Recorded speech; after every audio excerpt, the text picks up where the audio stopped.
Hello, my loves. Welcome back to the Embodied Woman podcast. I have a guest for you today that I'm so excited for you to hear from. I'm going to tell a little backstory real quick. I met this woman at an in-person event, which a part of the community that you guys know I've been mentioning quite a bit, Business Bosses Who Brunch, who is now the Illume Collective. Kenna was a part of this group.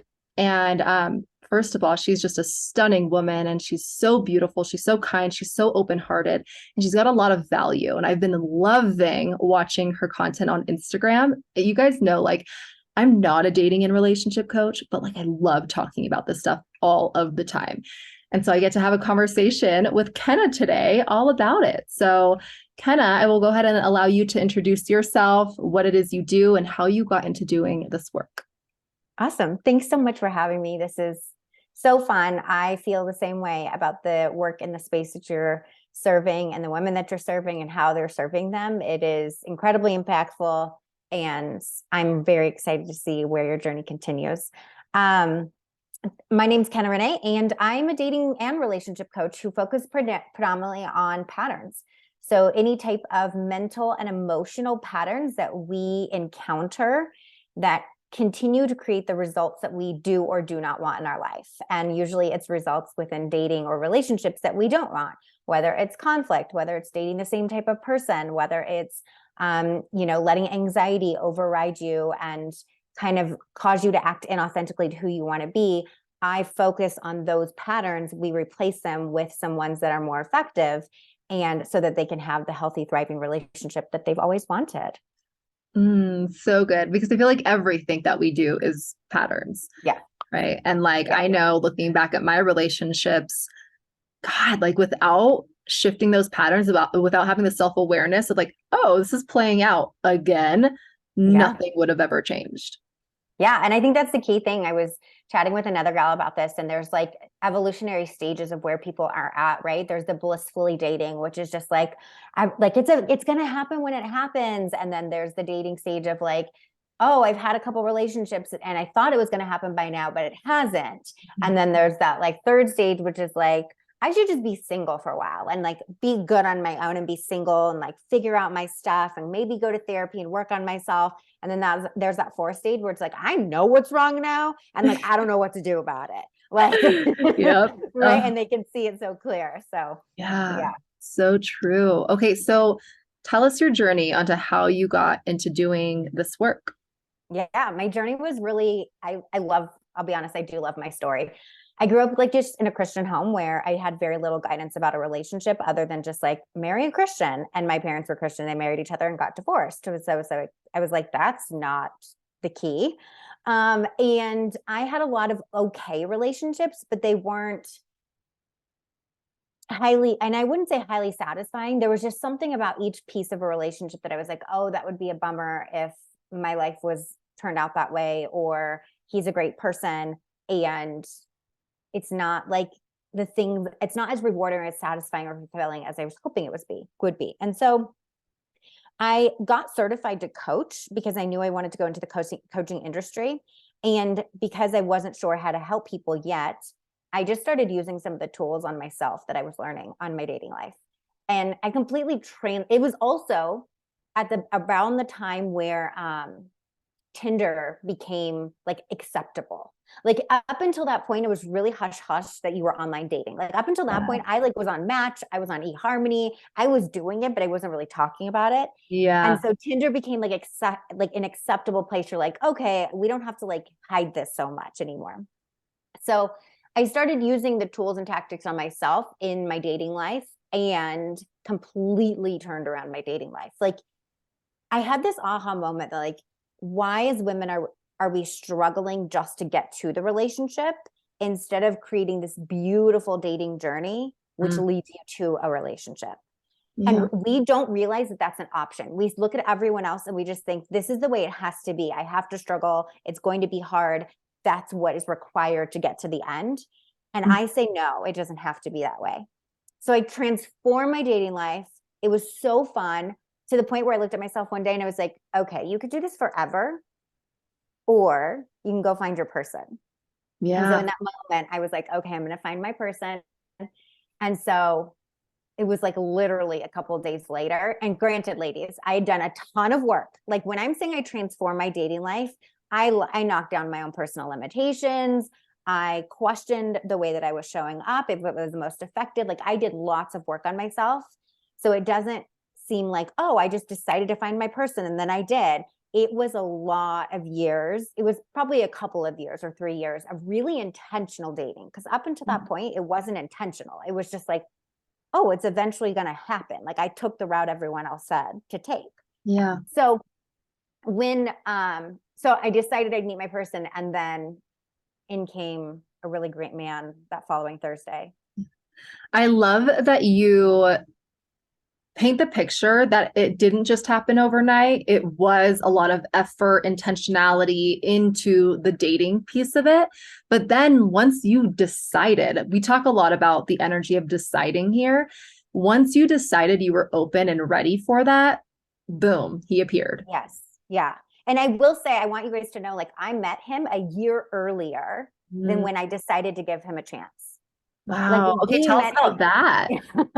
So when we met, like when I say I did the work on myself, one, I don't want to say I did the work and it wasn't fun. I had so much fun, even in the work that I was doing. It was so much fun to see what I could create, how I could live past my limitations, like how I could get out of my own way. All of that was so fun.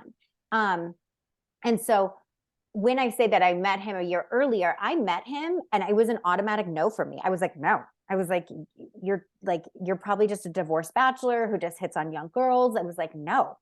And so then I would see him in town and it was still always a no. And then on the day that I decided, it was a Tuesday, in the shower, that I was like, I'm done. Like, I'm going to find my person. I went out with a girlfriend on Thursday and he showed up again. And I was like, okay, let's have a conversation and like see who you are. And he was really emotionally intelligent. He was very respectful. I didn't have all of those butterfly feelings at all around him. That chemical high, I did not have around him. But what I did know was that he showed up in a way that aligned with my intentionality. And so it was this beautiful level of balance between, hey, I would love to take you out and I respect your decision and I'm not going to convince you or like try to make you believe that I'm great. And because of that, it was like this solid, rock solid person. I was like, okay, let's have drinks together. Yeah. Okay, there's so many things that I wrote down that we've got to dive deeper into. Okay, so first of all, that like this, and I see a lot of women experience this. I know I've experienced this at some point when I was going like healing from heartbreak. I completely closed myself off from like any and all possibility of love. Yeah. My partner now, it took me a good 6 months of dating and like exclusively dating. I was not dating anyone else. Like I loved him like from the start, but I could not admit it to myself. I couldn't open myself up to him for 6 months of like being all in with this person. Yeah. I even like, oh, so cute. I like look back, I'm like, you're adorable, Sarah. I couldn't say the words "I love you" after he had told me he loved me. So I sent a song to be like, this is how I feel about you. Okay. Like, this is it. It worked, I will say. But looking back, it's like, it was because I couldn't open myself up to love. And I'm curious, like when you first met your partner who wasn't, that year of that in between, was it because like you weren't ready to experience that type of partnership and love that you maybe subconsciously or intuitively knew he could bring you? Okay. So this is a little bit of like a deeper answer than maybe what we're ready for, but let's go there. Yay. What I will say is that everybody's not ready is different, right? Yours is completely different than mine. And so my not ready was the fact that I didn't have the capacity to receive the solidness of that man. Yes. So many times we want a solid, confident man who's not going to push us, but he's also going to consistently let us know that he's available and like wants to date you. But for a woman, and I say this because I have a distinct time where I was dating somebody else shortly before him. And anybody's level of like interest that wasn't matching what I believe somebody should be showing interest at would shake my self-esteem. It would shake my, well, how much do you like me? And do you really like me? It would shake my worth, essentially. And Yeah. so I wasn't ready. And I look back now, I was closer when I first met him, but I wasn't fully ready to hold who he was and what he came with. And that means honoring, respecting someone's stance, which is like, no, I like you, but like, I'm not going to make you do anything. Like, you're going to join me. And that is true partnership. It's what we all want. But up until that point, that was a little bit of a threat to my ego. So for me, I needed to expand my capacity to receive that kind of like confidence and solid belief. And like, that's what I would say is expanding your Yeah. ability to receive. Yeah. So Yeah. true. Yeah. And I know from personal experience too, it's like being in the presence of like that solid masculine man, that masculine being, like it can, if you've never experienced something like that, Yes. it's so intimidating and it almost feels unsafe because you've always been more familiar with like a man who maybe doesn't value you, a man who does underappreciate you or doesn't make you feel like the best version of yourself or is insecure, like if that feels familiar to you, a truly like rock solid, confident, divine masculine man, you're going to be like, what is this? Yeah. It's very unfamiliar to your psyche. Or on the flip side, someone who goes in hot and heavy, and that's what you're used to. You're used to like, oh, this confirms how much someone likes me. And it's like, no, that's like an unhealthy pursuit to a certain degree. Yeah. So Let's talk about that because you did mention the whole like you didn't get the butterfly feeling with him at first, which I know a lot of people like expect that. yeah. And if they don't get it, then they're like, what is this? And then it fades. Or if they do have it, it fades. And then they're like, why is it gone? Yeah. I mean, you basically just explained it, case in point. When you have it, think about it. Every relationship I've had those butterfly feelings with, it's actually the equivalent on a scientific level of familiarity. So something's going on in your body. I think of attraction as like a pie. So there's multiple ingredients that go into a pie other than just the outward appearance of the pie. And we think attraction is just like, I'm just attracted to him and like his physique and the way he moves through the world. But it's actually more than that. It's a little under behind the scenes things of the way that that person makes decisions that your brain can sense, but you could never articulate, the way that he communicates, the way that he holds space in the world. There's lots of things about him that are probably making up your past experiences. And so I even believe that attraction can be something that we polish to and use to our advantage versus being very black and white.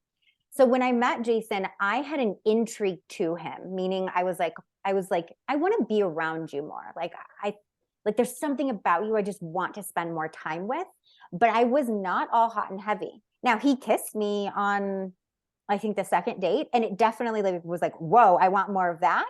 But again, none of it was consisting of the chemical experience where you're just like, you're in a high, you have butterflies, you want to spend days and hours with that person. It's like, I don't really know about you, but I do know I want to spend more time with you. Yeah. And I believe when you have that, it develops into an unspoken chemistry that we don't talk about and is not celebrated, probably because it's hard to identify, but it results in like lasting. Like I was thinking about this morning, I was like, I genuinely just really love him. I genuinely like consistently am happy to be around him. I'm consistently wanting to touch him and kiss him, and all of those things exist. It did not fade. It gets better when you decide, okay, maybe it doesn't have to be there in the beginning. That's so good. Yeah. You guys, I hope you're taking notes because this is gold. This is gold.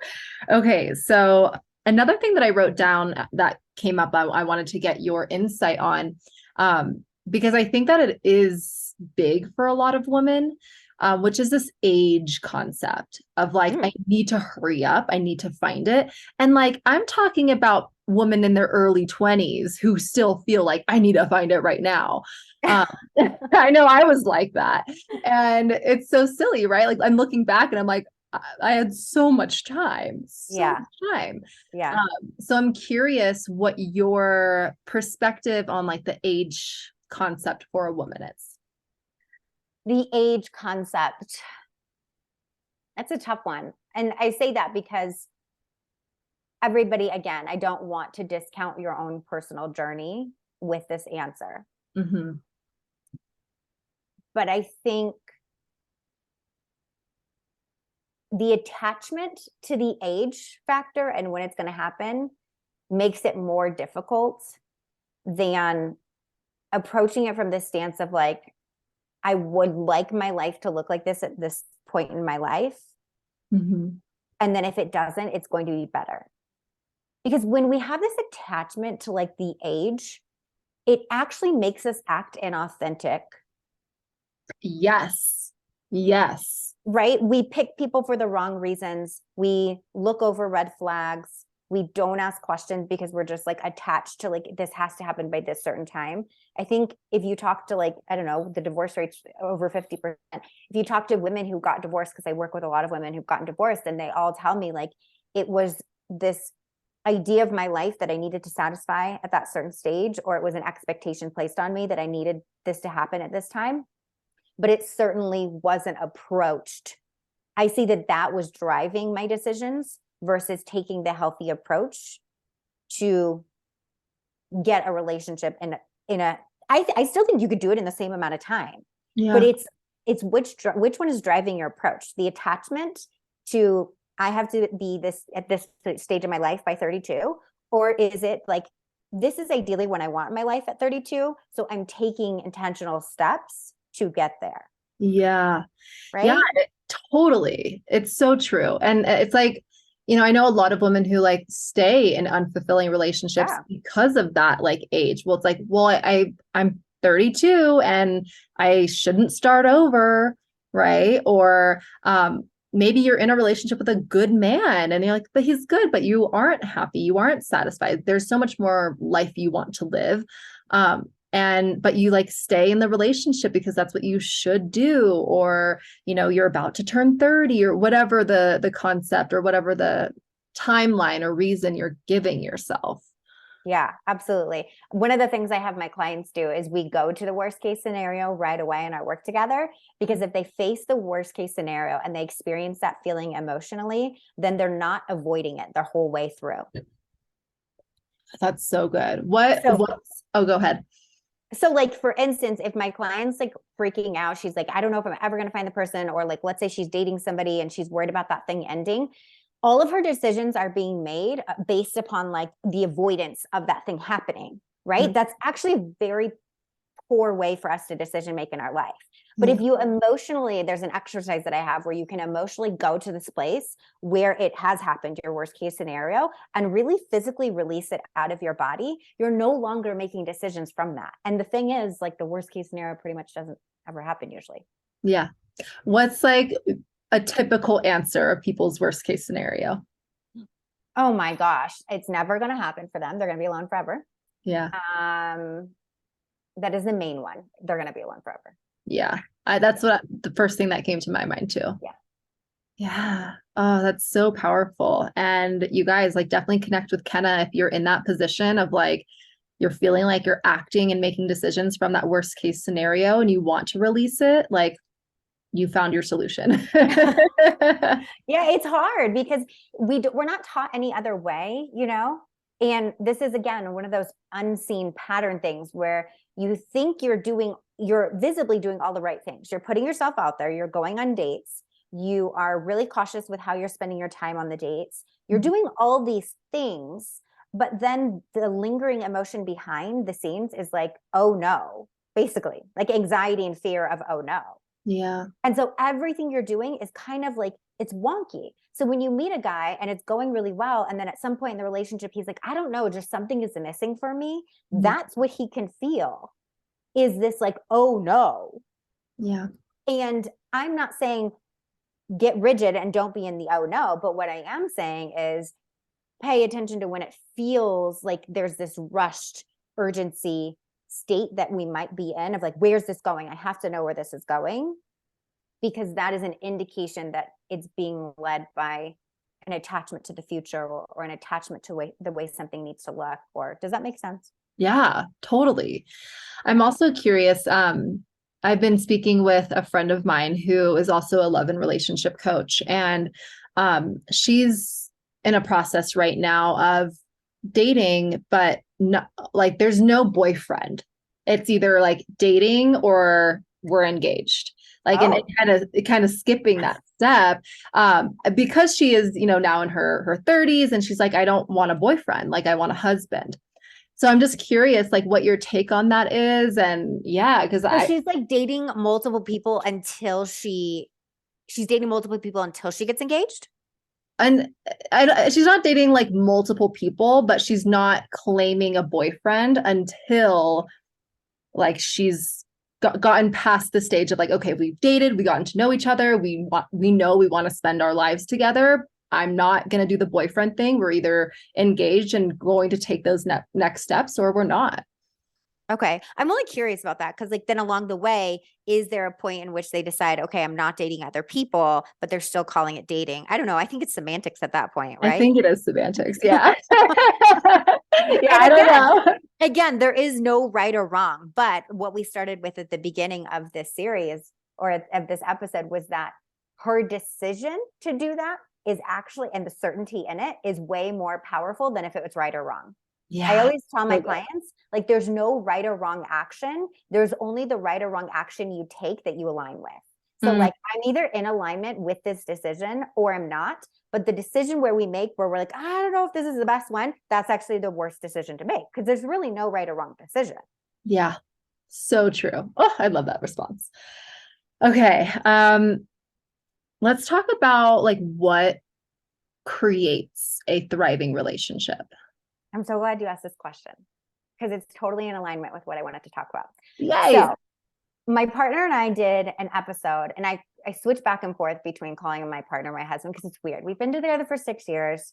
We probably will do a commitment ceremony at some point. Marriage is just not like the legality of marriage is not something either of us have been like, yes, we have to do this. Yeah. But I'm like, it feels so silly to call you my boyfriend at this point. Totally. I feel the same way. I'm like, Tony is not my boyfriend anymore. Like we're past that. We're past that. So I will call him my partner. And then some people think that I mean female partner. And anyways, it's just hard today nowadays. Totally. We just need a separate name for it.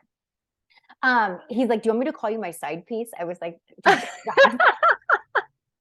I play both. yeah. Well, one time he introduced me to his girlfriend and he said, if you ever do that again, I will literally leave you. It's like, do not ever call me that again. Anyways, so him and I did the podcast about our relationship because I do believe it is very unique. We honor each other's independence at a very high level. We're in a relationship where we do not have to be anyone else except for who we are at our core. There's so much room for that. And our communication, even like our therapist is like, you guys communicate at just a higher level than like a lot of couples are doing. And so because of that, I was like, we need to share with people, like, what do you think are the ins and outs components of our relationship that makes it this way? And he's such a dude. He was like, we pliably think. And I was like, okay. And so on this episode, he broke down the fact that since the beginning of our relationship, we have been very pliable with our thinking, meaning when our opinions go against the grain, there's lots more room for our opinions than there are about what the status quo should be. In our disagreements, we pliably think around each other's perspectives and hold space for it and honor it. When we make decisions or we're talking about politics or make decisions about the house or things like that, the first stance out of our mouth is not usually no, or you're wrong. It's usually we pliably think around it and we might lead to figuring out that we don't agree with each other. But the first response out of our mouth is like, that's possible. So for instance, we're remodeling our house. And for a lot of couples, a remodel can be very crazy and just like there's a lot of disagreement that could happen. And for us, we agree on a lot of things, but there's been a couple things I'm like, no. Yeah. But I will not tell him no right away. Because how do we feel when somebody instantly meets us with resistance? Immediate shame, guilt. fear, unsafety. Yeah. Yeah. So immediately, and there was a couple times where I fell back into it, and then he started meeting me with the same responses. And I was like, whoa, this is not feeling good. We are feeling divided. We are feeling like we're not a team. We are feeling like this is not our home, like that we love and that we want to make beautiful. And so I quickly went back to like when he would say something and it was a firm no in my body, I'd be like, well, yeah, like I'll have to think about that. I can't envision it right now, but like I'd have to think about it. Yeah. And so we're really good about just paying attention to our perspectives, because here's the thing, both him and I, oh my God, we will lay down the hammer when it comes like opinions. Like we will be so blunt and so direct and like almost like overbearing to the point where somebody receiving it can be like, whoa. And it's something that we've had to like pay attention to, that it does hurt somebody else's feelings. It does make them feel invalidated or shamed or judged. So that is probably like the main biggest one. I think it's really huge that like is not really spoken about very much. Like, I mean, communication, right? Communication is always spoken about, but like that type of communication where it's like, it makes someone feel safe. It makes someone feel heard. It make like, even if there isn't an agreement or an alignment with the communication or the choice, decision, whatever, there's still a safe space. Yes. I'm a big like spontaneous person. I'm with you. And so I'm a Taurus. I think you're Taurus. I think you're Taurus. Are you Taurus? No, Aquarius. Somebody else was in the group as a Taurus. But like I'll come up with random ideas all the time. Like, let's go here for the weekend. I also hate consistency. And so I'll be like, let's do this. And in the beginning, he would just shut me down. Because he's more of a planner. Like, and so he'd be like, well, we don't have a plan and da da da da da. And I had to have this conversation with him, which is like, even if we can't, and even if you're right about all the things required to plan this out, because maybe I haven't thought about it, you approaching me and saying like, that's a cool idea, and here are some things to think about, is so much better than just shutting down my hopes and my dreams and squashing them. Yeah, that's so true. It just feels so much more warmer and loving. And yeah, I'm like definitely going to take that away, because I know my opinionated ass is like, no, we're not doing that. Yeah. It's so true. Okay, beautiful. So I love that. Is there anything else that you want to make sure we touch on as far as like what creates that thriving relationship? Yeah, not expecting, for me, I knew I was going to be a person. I think this might resonate with a lot of women. I knew for myself, personal growth was going to be a part of my journey for the rest of my lifetime. And that also meant it's a little bit scary, because a lot of people talk about how you outgrow your partner. And when you think about this beautiful love story that you have with somebody and you are sold on the idea that it's going to be forever, it's a little scary to think I'm going to outgrow this person. Yeah. Except for when you know that your growth journey is your own, and you do it for you because you really love yourself so much that you want to grow, and you really love your life so much as you grow, somebody doesn't have to be going at the same rate you are. But what is important is that person self-aware? Is there a willingness to grow? I actually I thought I needed Jason to be growing at the same rate I am. But it's not true, because I don't actually want him growing and doing the same things I am. Yeah. So when we talk about having somebody who's self-aware, what I mean by that is get specific on the type of self-awareness that you want in your own individual, like in your own partnership. For me, it was somebody who was willing to spiritually grow with me. It was somebody who was willing to hear my crazy concepts and ideas and like wrap his head around it and talk with me about it and even research things. It was somebody who was willing to understand that there are extra resources outside of us that could make our relationship and our life better. And it was somebody who was willing to go to therapy should the need arise. Yeah. For me, that's what it was. I think this is so important, because I know there's a lot of even just my clients who bring this into the conversation. We actually had a conversation when my mastermind of like, a partner not being on board with like what you do Yes. or understanding what you do or not willing to like do the work alongside you. And I'm actually just going to share my personal experience with this because I think that it'll like resonate and you'll probably speak to this as well.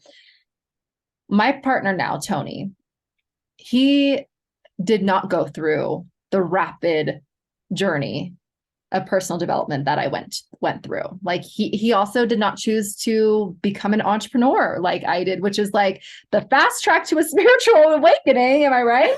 Yeah. So, Totally. right. So he is on a different path. And for a while I was worried. Like I had that same thought, like, well, you're not meditating and you're not working out as much as me, or you're not doing this, or you're not doing that. And like trying to control, Yeah. right, what his journey, when in fact, like it was because of the lack of control I felt in my journey. Mm. And so I had to like really go back into why I was doing the work I was doing and trust that as a self-aware person that he is, like he would just do things that he wanted on his own time. And like that was not me for me to control.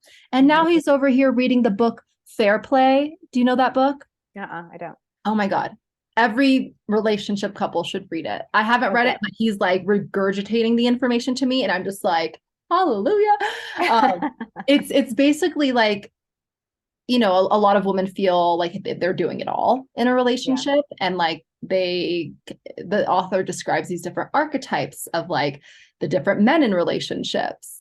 And the fact that he's reading how to become a better partner without me holding him accountable or like checking in, did you do this? Are you reading that?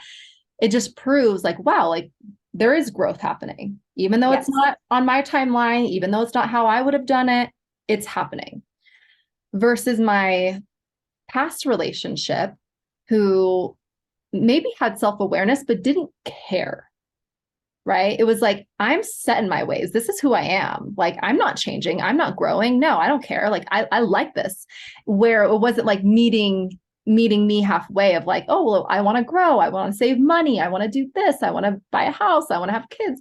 It was like, well, I'm not doing that. I'm not getting down on one knee. Like my ex, his thing when he proposed was like, I'm not getting down on one knee. Right. And like, even though I wanted that, no, I'm not going to do that for you. Right. So like just kind of painting the picture of like being set in your ways and not willing to change and having that awareness and having the desire to change, even if it's not on the timeline you want it to be on. Yeah. That's so good. Yeah. I'm gonna have to look into this book. It's so good. There's also a documentary too.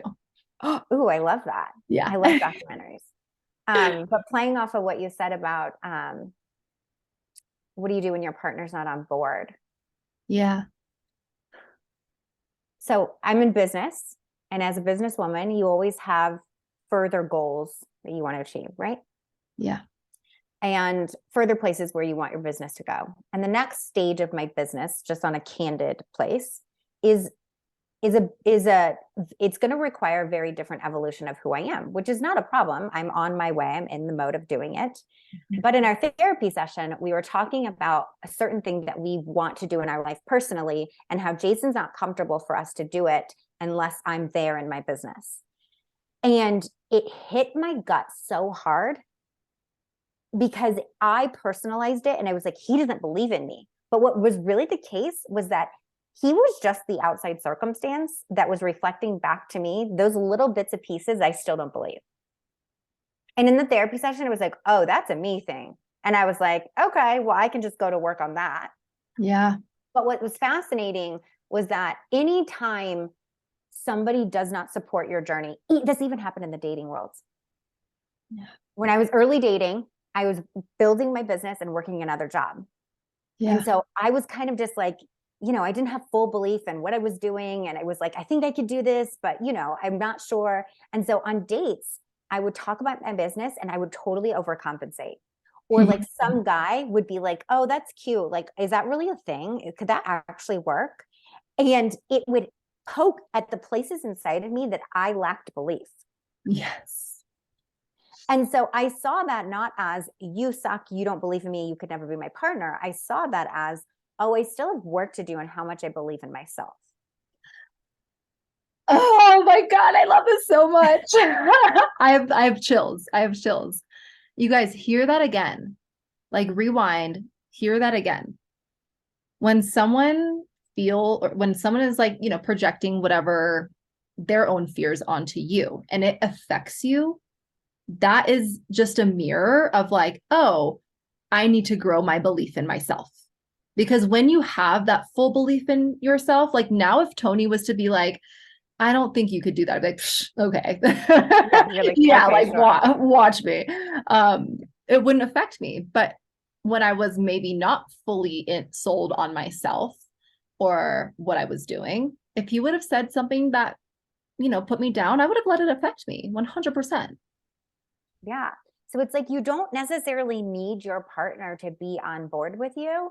You just need to believe more, like work on your belief, work on that knowing, work on the components of like, where do I still question my abilities? It's not bad that we question. It's actually great because the universe is giving us a tool to reflect back to us the pieces that need to be worked on so that we can have the thing.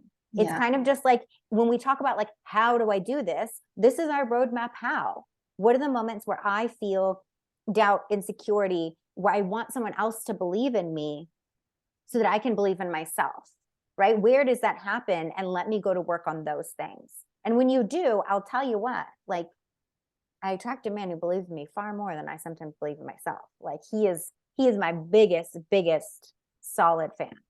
Yeah. That is So so good. I feel like that's going to be the clip. Because don't get them on board, right? Don't get them on board. no, Get yourself that's more not, on board. and yeah, because that's not your job. Mm-mm. No, Yeah. it's not. And like, and there are lots of examples of women in history who have started businesses and their partner laughed at them or said, yeah, right. I mean, one of my mentors specifically, she was dating this guy and he was like, yeah, sure, whatever. And like, and then she went and did it. And their belief in you is not the thing that you need Yeah. at all. Yep. So, Or their approval either. And I mhm. think that's kind of a big one because I feel like I remember when I quit my job, I had his total approval to quit my job, but when I was offered a $98,000 salary base pay job in between quitting and starting my business, he thought I was insane for not saying yes. Mm-hmm. Right.